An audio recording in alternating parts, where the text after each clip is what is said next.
extremely excited to be here. It truly is an honor and a privilege to be at such an unbelievable university, and the opportunity to work with a great man, someone who's been very influential in my life, not only as a player but as a coach. And so I'm extremely excited about the opportunity. I think anytime you get the opportunity to come to this conference, the best in college football, it's a great opportunity. I'm very excited, looking forward to the opportunity. My family's excited. They're getting down here in about 2 weeks, and so we'll be off and running. And the community has been fabulous. It's been everything I expected and more. And I'm looking forward to getting to know each and every one of you and everybody in the community as well. So with that, I'll let you guys ask some questions.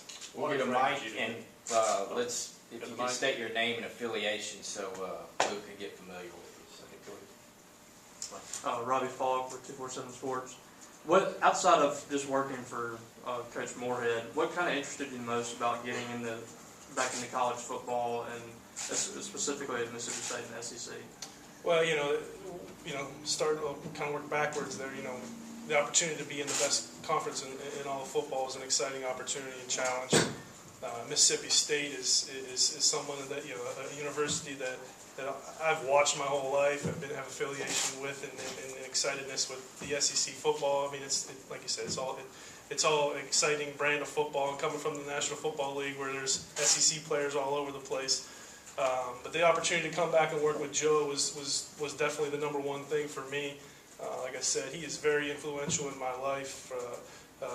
When I was getting recruited as a young quarterback in high school at the University of Pittsburgh, Joe was a graduate assistant there, and so our relationship, kind of started way back then. And then I got the opportunity to play for him again at Akron. Had the opportunity to coach for him as my first coaching job I've ever had. So the relationship goes way back.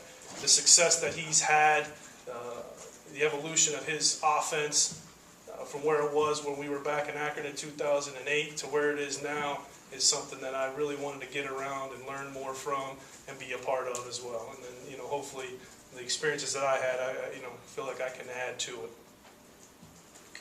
Hey Luke, Will Simon from the Clarion Ledger. How difficult was that decision, though, to leave Green Bay for you? I mean, was it hard? Like, what did you have to weigh as far as that being an attractive gig as well? Sure. No, the Green Bay Packers, it's one of the best organizations, if not the best, in all professional sports. I mean, the community there, everyone here would relate really well to it. It's very similar. I mean, it's a college town, atmosphere within a professional arena. And so it was tough leaving the community. It was tough leaving that organization. I mean, it is as well run of an organization as there is. And again, most importantly, it was really hard to leave Mike McCarthy, someone who had taught me in 4 years more than I had probably in my entire career. He's inspired me to have the desire to be a head coach, both with his personality, with his leadership skills, and he kind of showed me the way and proved to me that I can be who I am and have a lot of success doing it. And so I have great regard for him, and so extremely difficult decision. But again, I'm young enough in my career where opportunities are what I have to look at. And then another thing that's really important to me is I wasn't going to leave a great man and not go work for another great man.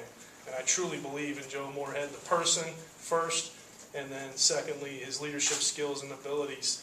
I truly believe in him. So it made the decision to come here easy. It made the decision to leave Green Bay really hard. Logan Lowry, Tupelo Daily Journal. Joe had said today that he was hired, that he would be the guy calling the plays on game days. How will that dynamic kind of work? Have y'all talked about that yet? No, it'll honestly be very similar to where I just came from. Is how I see it.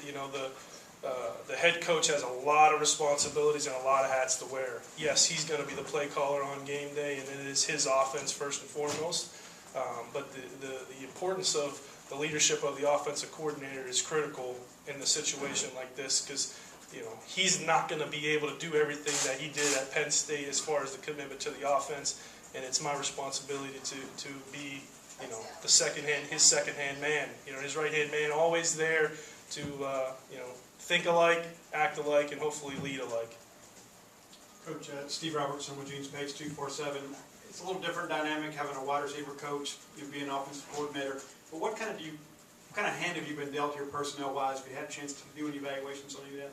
Yeah, I mean, very little, to be honest with you, and it's a little bit on purpose on my behalf, because I want to give these young men every opportunity to prove their personalities and their abilities to me, and let me kind of create my own vision of it, rather than listening to somebody else tell me how good or how not so good a player is. So I'm very open-minded, and I think when you look at our football team, as you walk in that locker room, it's a very impressive looking football team, so I'm excited about that.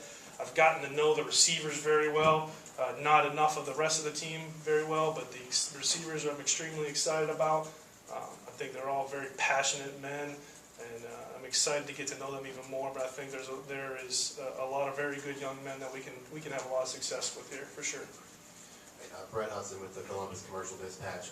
You've also got a run game and a pass game coordinator. How will those duties kind of be divvied up in a game week? Who does what? And how do y'all work together to craft a game plan for Joe to call? Yeah, I mean, here's the thing. I mean, it's a collaborative effort, is how I put it. Joe is the lead dog, and what he, we are here to support him. We are here to give him every bit of information that we possibly can, so he can call the best game every single Saturday.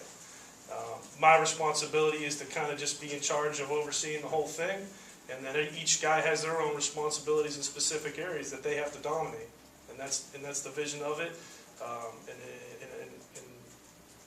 let me just say this too, that I've had a great time getting to know all those guys in that offensive room. I think we have a very talented group of men, and I'm extremely excited about working with all those guys.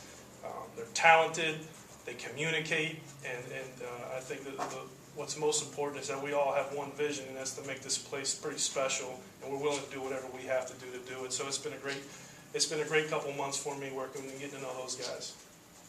Taylor Rayburn with the Reflector. Coming from the NFL, how's the adjustment been off-field in regards to recruiting? Yeah, I mean, most of my career before going to Green Bay has been college, so it's not like it's foreign. Does it take some getting back used to? Yes, I got to get back into the Twitter world and all that stuff like that. But like I said, most of my career has been in the college game, and as far as relating to young men, I mean, that's my profession. That's what my passion is. That's what I love to do, is to help lead these young men. So I'm extremely excited to get to be around these young men and hopefully help influence them in positive ways. So it's been exciting, and the recruiting part of it has been fun, getting to be around high school coaches. My brother's a high school coach. My two brothers-in-laws were high school coaches. My dad was a high school, not football, but he was a high school coach his whole life. So it's something that I truly enjoy being around. Obviously, you're experiencing the Moorhead offense, and Andrew and Coach Huff are as well. How does that, intimate knowledge of his system kind of influence how y'all install it in meetings and springs and teach it? No, I think it's important. Anytime you're starting fresh, that's what we're doing right now. We're kind of going back to ground zero, and we're building from the foundation up. And we're cleaning things up. We're making things exactly the way Coach sees it, so that we all are seeing it the exact same way. And I think anytime that you have guys who have experience in it, there's things I'm able to reflect on. There's things that Coach Briner's able to reflect on. Coach Huff, as you mentioned. So anybody who's been around the offense, there's advantages to having that past history that we can reflect on, and then make really good decisions moving forward about what's best for the offense. David Murray, Jeans Page 24/7. How much is it helping you, particularly in the coordinator role, that Coach Moorhead did push the spring training back 2 weeks and give you that much extra time, not just to get to know your staff, but to get an idea of how to attack spring? Sure, it's huge. I mean, it's definitely a big benefit for us. It gives us a little bit more time to get to know our players, more importantly than anything else. And then it gives us a little bit of time to get them prepared so they can go out and have some success in the spring. So that, us not starting until March 20th is really going to be a big benefit for us, so we can have a very successful spring. Well, thank you very much, guys. I appreciate you.